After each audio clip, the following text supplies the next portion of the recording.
Subscribe कीजिए हमारे channel को और लेटेस्ट अपडेट पाने के लिए बेल आइकन को दबाइए। प्रेजेंटेड बाय मछली म्यूजिक। नैहर में लागे नाही मनवा साजनवा बिना मछली म्यूजिक रिकॉर्डिंग स्टूडियो विक्रमगढ़। कैसे बताई रे भौजी लागे न मनवा साजनवा बिना कैसे बताई रे भौजी लागे न मनवा साजनवा बिना निक नाही लागे गहनवा साजनवा बिना नैहर में लागे नाही मनवा साजनवा बिना साजनवा बिना साजनवा बिना नैहर में लागे नाही मनवा साजनवा बिना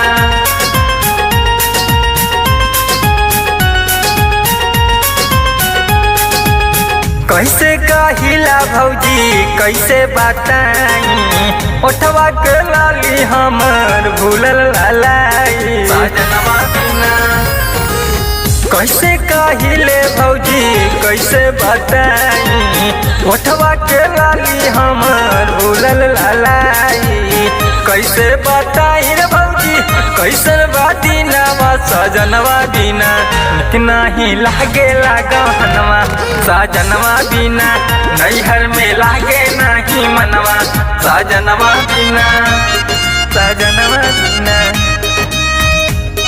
साजनवा बिना नैहर में लागे नाही मनवा साजनवा बिना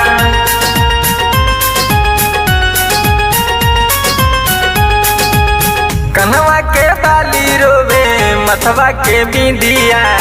कैसे बताई रे भौजी लागे नानी दिया साजनवा बिना कनवा के बाली रोवे मथवा के बिंदिया कैसे बताई रे भौजी लागे नानी दिया रोवाता चोली में सगरो खजानवा साजनवा बिना निक नाही लागे गहनवा साजनवा बिना नैहर में लागे नाही मनवा साजनवा बिना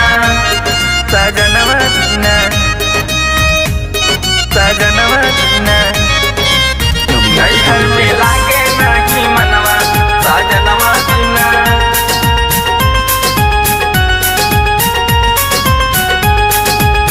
मुन्ना निषाद पिया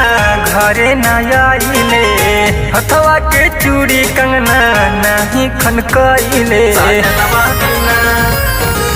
मुन्ना निषाद पिया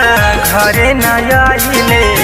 हथवा के चूड़ी कंगना नहीं खनकइले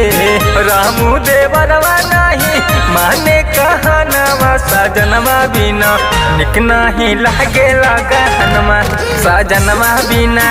नैहर में लागे नाही मनवा साजनवा बिना।